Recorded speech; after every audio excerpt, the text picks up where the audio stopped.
여러분 반갑습니다. 서목사의 말씀 창고의 서목사입니다. 오늘도 함께 말씀을 나누는 여러분들을 사랑하고 축복합니다. 좋아요와 구독을 눌러주세요.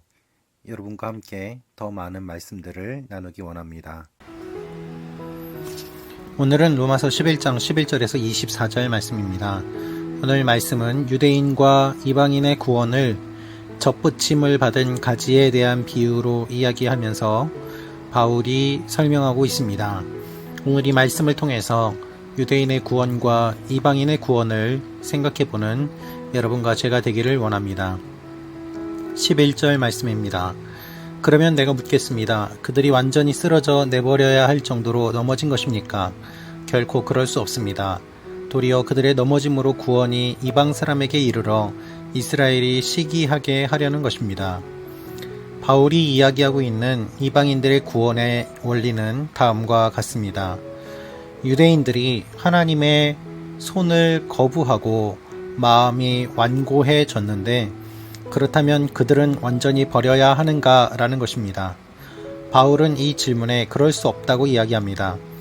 유대인들이 넘어졌기 때문에 구원이 이방 사람들에게 이르러 이방 사람이 구원을 받게 되었고 이방 사람이 구원받는 것을 보면서 이스라엘이 시기하여 그들도 구원의 손에 내밀 수 있도록 그렇게 하는 것이 하나님의 계획이라고 이야기하는 것입니다.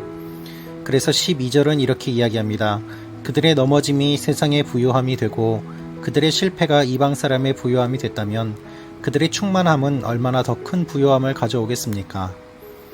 그들이 넘어졌기 때문에 이방인들이 구원을 받는다면 그들이 하나님 앞에 돌아오고 하나님의 구원의 손길에 반응한다면 얼마나 더 큰 부요함을 가져오겠느냐라는 것입니다. 그렇습니다, 여러분. 유대인들이 구원받아야 되는 것이 하나님의 원리입니다. 그러나 유대인들은 그것을 거부했습니다. 그래서 그 구원의 손길이 이방인들에게까지 전하여지게 되고 이방인들이 오히려 더 먼저 예수를 믿고 구원받는 모습을 유대인들이 바라보며 그들이 시기하는 마음으로라도 예수를 믿을 수 있도록 하는 것, 그것이 하나님의 큰 계획이었다는 것이 바울의 주장입니다. 13절입니다. 이제 내가 이방 사람인 여러분에게 말합니다. 내가 이방 사람의 사도인 만큼 나는 내 직분을 영광스럽게 여깁니다. 이는 내가 어떻게든 내 동족에게 시기심을 일으켜 그들 가운데 다만 얼마라도 구원을 받게 하려는 것입니다. 이방인의 사도인 바울은 자신의 직분을 영광스럽게 여기지만 어떻게든 동족에게 복음을 전하기 위하여 이 일들을 하고 있다라고도 이야기를 하고 있습니다. 이방인들에게 복음을 전하면 유대인들이 반응할 것이기 때문에 바울은 그와 같은 큰 그림을 가지고 이방인들에게 복음을 전하고 있다고 이야기하는 것입니다. 하나님께서는 그들을 버리지 않으셨다는 믿음이 바울에게 굳건히 있었습니다. 바울은 이렇게 이야기합니다. 가지에 대한 비유를 이야기하면서 가지들 가운데 몇 개가 부러졌는데 돌 올리브 나무인 이방인들이 접붙임을 받아서 뿌리의 자양분을 함께 나눠 먹는 사람이 되었다는 것입니다. 17절, 18절, 19절 말씀입니다. 그런데 가지들 가운데 몇 개가 부러졌는데 돌 올리브 나무인 그대가 그들 가운데 접붙임을 받아 참 올리브 나무 뿌리의 자양분을 함께 나눠 받는 사람이 됐으니 그 가지들을 향해 자랑하지 마십시오. 자랑한다 할지라도 그대가 뿌리를 지탱하는 것이 아니라 뿌리가 그대를 지탱한다는 사실을 명심하십시오. 그러면 그대는 가지들이 부러진 것은 나로 접붙임을 받게 하기 위한 것들이었다라고 말할 것입니다. 하나님께서는 원 가지들도 아끼지 않으신다라고 이야기합니다. 가지가 접붙임을 받으면은 원래의 뿌리를 받고 있던 그 줄기에서 영양분을 얻게 되고 열매를 맺게 됩니다. 바울은 뿌리가 되는 유대인들을 잊어서는 안 된다라고 말하면서 이방인들이 구원을 받았지만 그 구원은 구약 성경부터 내려온 하나님의 손길이 유대인들을 통해서 보존되어 왔고 또한 전해졌기 때문에 유대인들이 없이는 이방인들의 구원도 있을 수 없다는 이야기를 하고 있는 것입니다. 하나님은 모든 사람이 구원받기를 원하십니다. 그리고 모든 사람에게 손을 내밀어 주십니다. 이 사실을 기억하며 하나님 앞에 우리의 모습을 돌아보아야만 합니다.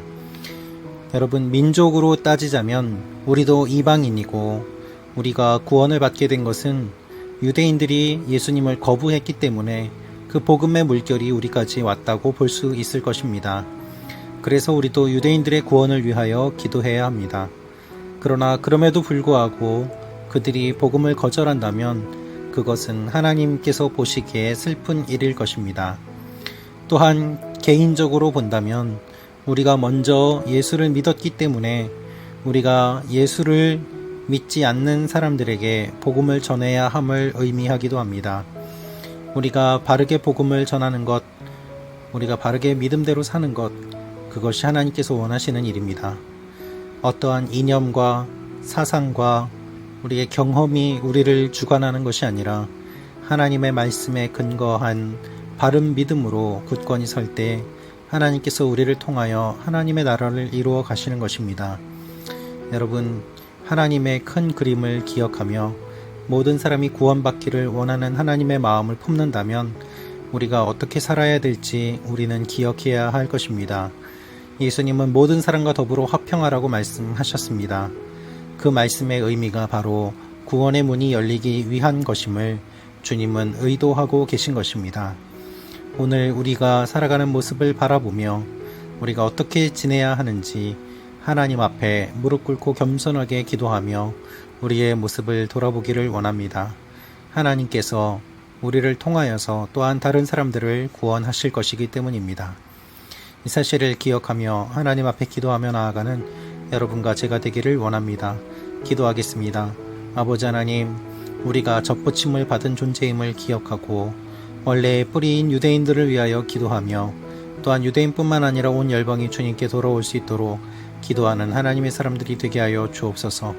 모든 사람과 더불어 화평하며 하나님이 원하시는 길을 바르게 걸어갈 수 있도록 우리 한 사람 한 사람을 붙잡아 주시옵소서.